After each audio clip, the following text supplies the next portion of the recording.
ಪಸ್ಕದ ಆರಾಧನೆಯ ನಿಗದಿತ ವಿಧಾನವಿಲ್ಲದೆ ಕ್ಷಮೆಯ ವಾಗ್ದಾನವನ್ನು ಪಡೆಯಲು ನಮಗೆ ಬೇರೆ ಯಾವುದಾದರೂ ಮಾರ್ಗವಿದೆಯೇ? ಖಂಡಿತ ಇಲ್ಲ.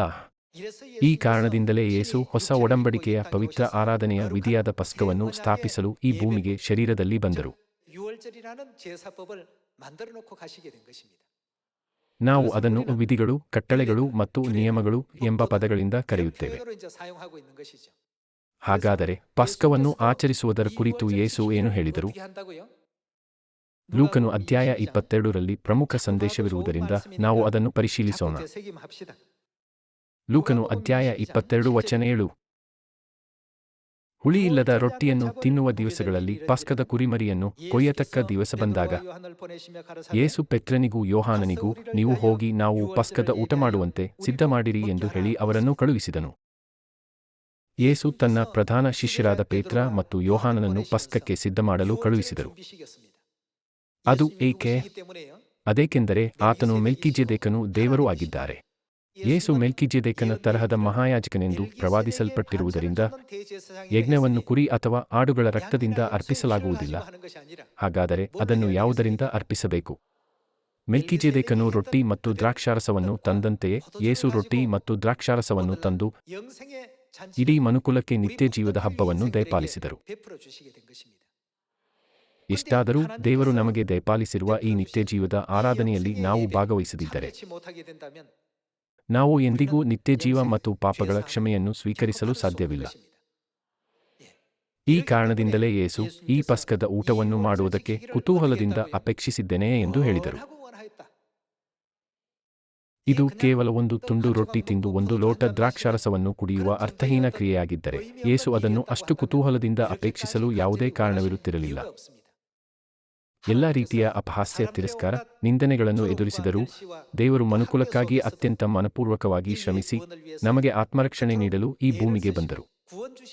ಇದು ನಮ್ಮ ಆತ್ಮರಕ್ಷಣೆಗೆ ಸಂಬಂಧಿಸಿಲ್ಲದಿದ್ದರೆ ಯೇಸು ಅದನ್ನು ಏಕೆ ಮಾಡುತ್ತಿದ್ದರು? ಅದು ನಿಜವಲ್ಲವೇ? ಪಸ್ಕ ಹಬ್ಬಕ್ಕೆ ನಿಶ್ಚಯವಾಗಿ ಒಂದು ನಿಗದಿತ ಸಮಯವಿದೆ.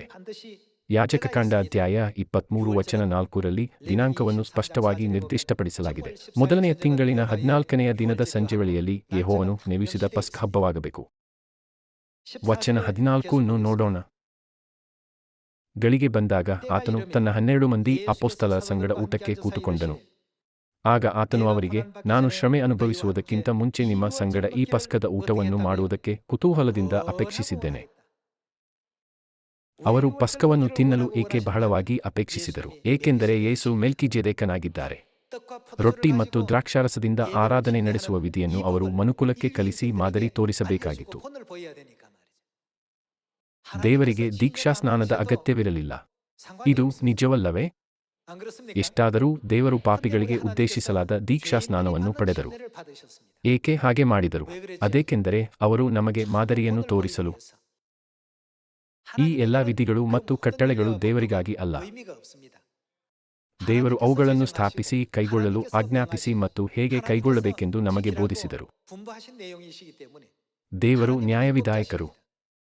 ನಾವು ಪಾಪಗಳ ಕ್ಷಮೆಯನ್ನು ಪಡೆದು ಪರಲೋಕ ರಾಜ್ಯವನ್ನು ಪ್ರವೇಶಿಸುವಂತೆ ಅವರು ನಮಗಾಗಿ ಈ ಮಾರ್ಗವನ್ನು ಸ್ಥಾಪಿಸಿದರು. ಅವರು ತಮ್ಮ ಒಳಿತಿಗಾಗಿ ಪಸ್ಕ ಹಬ್ಬ ಮತ್ತು ಸಬ್ಬತ್ ದಿನವನ್ನು ಸ್ಥಾಪಿಸಲಿಲ್ಲ. ನೀವು ಒಪ್ಪುವುದಿಲ್ಲವೇ?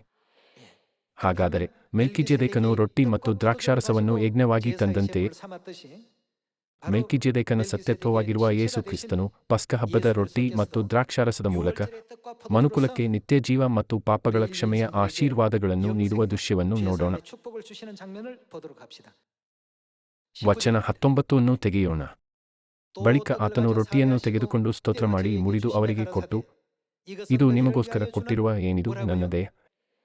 ಇದು ಕೇವಲ ಒಂದು ರೊಟ್ಟಿಯ ತುಂಡಲ್ಲ, ಯೇಸು ನನ್ನ ದೇಹ ಎಂದು ಹೇಳುವ ಮೂಲಕ ಈ ರೊಟ್ಟಿಯ ಅರ್ಥವನ್ನು ದೃಢಪಡಿಸಿದರು. ನನ್ನನ್ನು ನೆನೆಸಿಕೊಳ್ಳುವುದಕ್ಕೋಸ್ಕರ ಹೀಗೆ ಮಾಡಿರಿ ಅಂದನು.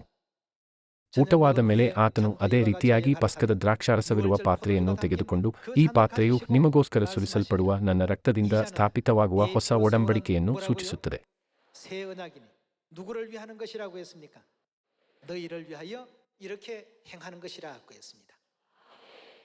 ಅವರು ಈ ಭೂಮಿಗೆ ಮೆಲ್ಕಿಜೆದೇಕನಾಗಿ ಬಂದರು ಮತ್ತು ಸತ್ಯದ ವ್ಯವಸ್ಥೆ ಅಂದರೆ ರೊಟ್ಟಿ ಮತ್ತು ದ್ರಾಕ್ಷಾರಸದ ಮೂಲಕ ಪಾಪಗಳ ಕ್ಷಮೆ ಮತ್ತು ನಿತ್ಯ ಜೀವವನ್ನು ನೀಡುವ ದೇವರ ಕಟ್ಟಳೆಗಳು ಮತ್ತು ನಿಯಮಗಳಿಗೆ ನಮ್ಮನ್ನು ಎಚ್ಚರಿಸಿದರು. ಹಾಗಾದರೆ ನಾವು ಈ ನಿಯಮಗಳು ಮತ್ತು ಕಟ್ಟಳೆಗಳ ಪ್ರಕಾರ ಜೀವಿಸುವ ದೇವಜನರಾಗಬೇಕಲ್ಲವೇ? ಯೇಸು ಈ ಸತ್ಯವನ್ನು ಪ್ರಕಟಿಸಿದಾಗ ಇದು ಹೊಸ ಒಡಂಬಡಿಕೆಯೇ ಎಂದು ಹೇಳಿದರು. ಇನ್ನೊಂದು ರೀತಿಯಲ್ಲಿ ಹೇಳುವುದಾದರೆ ಇದೊಂದು ಹೊಸ ವಾಗ್ದಾನವಾಗಿದೆ. ಮೆಲ್ಕಿಜೆದೇಕನ ನಿಯಮವಾದ ಪಸ್ಕ ಹಬ್ಬವು ಇಲ್ಲದಿದ್ದರೆ ಮನುಕುಲವು ಪಾಪಗಳ ಕ್ಷಮೆ, ನಿತ್ಯ ಜೀವ, ಪರಲೋಕರಾಜ್ಯ ಅಥವಾ ಆತ್ಮರಕ್ಷಣೆಯನ್ನು ನಿರೀಕ್ಷಿಸಲು ಸಾಧ್ಯವಾಗುತ್ತಿರಲಿಲ್ಲ.